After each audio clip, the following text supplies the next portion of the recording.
Hello everyone! Welcome back muli dito sa ating YouTube channel na ay nasa mabuti kayong kalagayan kasama ang inyong mga mahal sa buhay. At para naman sa mga subscribers natin na nasa ibayong dagat, nasa abroad, nagsusumikap dahil gustong may mabago ang kanilang buhay at buhay ng kanilang pamilya, dasal ko lagi ang inyong kaligtasan.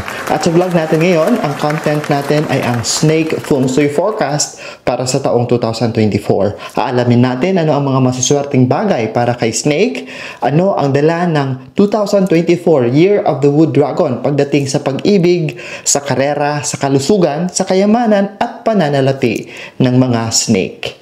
Kaya kung bago ka pa lang dito sa YouTube channel natin na ito, huwag kakalimutan mag-subscribe at click yung notification bell para lagi kang mauuna sa mga kaabang-abang na vlogs at live na gagawin natin dito mismo sa channel na ito.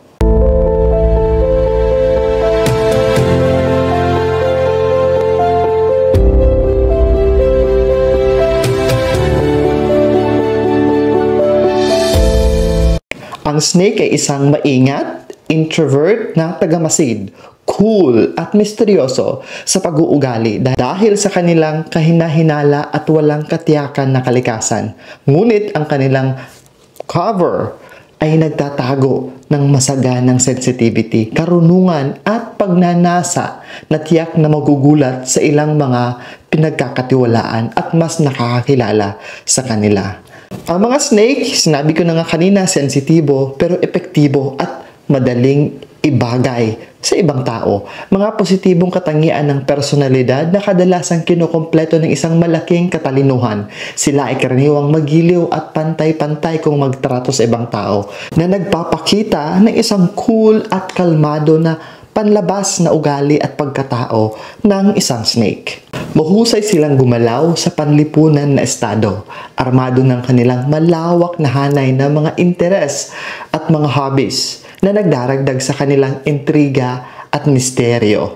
Kadalasan ay maarte ang mga ito na ginagawang mga tagalikha ng panlasa na may taste na hinahanap ng iba para sa patnubay at gabay. Sa mga emergency, ipinapakita ng snake ang kanilang tunay na halaga sa pamamagitan ng pananatiling kalmado at hindi nawawala sa kanilang kakayahang pag-aralan ang sitwasyon at makabuo ng pinakamahusay na solusyon habang nananatiling isang maaasahang taong presensya sa emergency o sa panahon ng krisis. Sa pang-araw-araw na buhay, ang mga taong snake ay madaling pakisamahan at kaakit-akit para sa kanilang misteryo habang nangangailangan din ng mag-isang oras upang pakinisin ang kanilang mga sensitibong pag-uugali.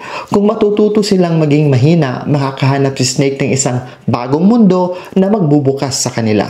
Alamin natin ang mga masiswerte at mga malas na bagay pagdating sa mga snake. Para sa mga snakes, ang mga numerong 1 and 8, pula at itim, ang direksyon ng kanluran at timog ay magdadala ng swerte. Malas naman ang pink at purple, ang numerong 0, 5 at east na dapat iwasan ng mga snake kung maaari sa taong 2024. Sa kultura ng Feng Shui, ang iyong Ben Ming Yan o taon ng kapanganakan ng zodiac ay itinuturing na malas, kaya siguraduhin magsuot ng pulang damit o alahas sa taon ng 2024 upang maiwasan ang anumang hindi inaasahang mga pangyayari at protektahan ka sa mga negatibong enerhiya. Mga maswerteng numero, numbers 1 and 8, maswerteng kulay, pula at itim or red and black. Ang mga maswerteng direksyon ay ang kanluran at timog or west and south. Ang mga masuswerteng halaman o balaklak ay camellia and orchid. Ano naman ang mga dapat iwasan o kinukonsidera natin ng mga malas? Una na dyan ang mga malas na numero. Ito ay ang 0 and 5. Ang mga malas na kulay ay ang pink at purple. At ang malas na direksyon ay ang silangan o east. Ano ang dala ng Year of the Wood Dragon 2024 para kay Snake? Ang taong 2024 ay magiging isang turning point para sa mga Snake horoscope. Ngunit kung ito ay isang turn or turning point para sa tagumpay o isang pagbagsak sa isang bangin ay depende sa kung paano pinangangasiwaan ng snake ang mga opportunities at mga hamon sa taong 2024.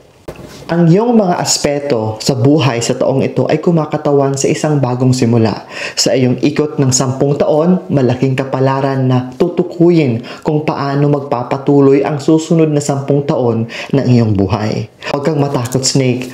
Protektado ka ng mga star or ng mga bituin. Ano naman ang dala ng pag-ibig sa 2024 para kay Snake? Ang pag-ibig ay walang kahirap-hirap kumpara sa iba pang bahagi ng iyong buhay sa 2024. Snake, dahil kailangan mong maging iyong sarili, ngunit hindi iyon isang maikling utos para sa isang taong malayo sa iyo. Ang mga single na Snake ay maaaring makatagpo ng isang taong nababagay sa iyong elegante ngunit pribadong buhay. Sa katunayan, maaari kang matukso na pakasalan sila, hindi magtatagal pagkatapos ng iyong pagkikita, ngunit mangyayaring gawin ang iyong nararapat na pagsusumikap. Dapat mag-e-effort ka rin, Snake. Makakaranas din ng bagong simula ang mga Snake na may kapares na o may kapareha na. Magsuot man ito ng singsing, magpakasal o mag-welcome ng bagong miyembro sa pamilya. Hindi ba nakaka-excite para sa mga Snake ngayong 2024?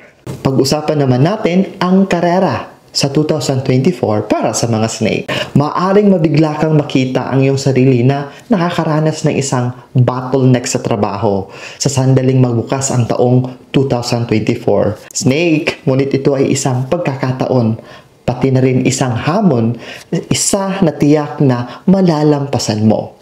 Ang mga Snake na ipinanganak ng taong 1977 o di kaya 1981 ay dapat magbigay ng espesyal na pansin at gamitin ang iyong pag-aaral at karanasan mula sa mga nakaraang taon upang matiyak ang isang tagumpay. Kapag nangyari iyon, walang limitasyon sa kung hanggang saan ka makakarating at ano pa ang pwede mong abutin. Kapag mapatunayan mo na ang iyong sarili, mahiwagang lilitaw ang mahalagang mentor o tagapayo upang tulungan kang umakyat o umangat sa mas mataas na antas. Tandaan na huwag maging mayabang, ngunit manatiling magpakumbaba at magpasalamat sa mga taong nag-ambag or tumulong na ikay magtagumpay. Papunta na tayo sa exciting na part, ang pananalapi at kayamanan para sa mga Snakes ngayong 2024. Ito ay malamang na isang taon ng malaking kita, pati na rin sa malaking paggastos. Kaya Snake, kahit na ang iyong kita ay tataas sa 2024, hindi mo tatapusin ng taon na may malaking ipon. Ngunit, ayos lang dahil ang taong ito ay kumakatawan sa isang bagong simula para sa iyo. At makakapagpahinga ka ng dahil magiging malaman ang iyong wallet. Darating ang maraming kayamanan sa iyo kung lalaruin mo ang tama at ang iyong baraha. Huwag maging sakim sa taong 2024. Pinapayuhan kang huwag mag-invest o mag-isip-isip sa taong ito. Kung hindi mo pa napag-aralan at hindi mo pa na-experience ang papasuking investment, kailangan iwasan ito. Ngunit ilagay ang iyong pinaghirapang kita sa bangko na lang dahil kakailanganin mo ito sa maliliit na pagkakagastuhan mo ngayong 2024. Tulad din ng kayamanan, isang napakahalaga ang kalusugan. Alamin natin ang kalusugan ng mga Snake sa bagong taong 2024. Totoo, sa iyong panghabang buhay ng mga hula sa kalusugan, makakaranas ka ng medyo maliliit na alalahanin pagdating sa kalusugan na makakagambala sa daloy ng iyong exciting na taon. Walang masyadong malubha, ngunit gayon pa man ay ipopos ka or gagawin ka nilang hihinto sa pagsulong o sa pag-progress dahil sa may mararamdaman ka. Kung gusto mo, ito ay isang magandang taon upang mapabuti ang iyong kalusugan sa mahabang panahon o long-term na plano.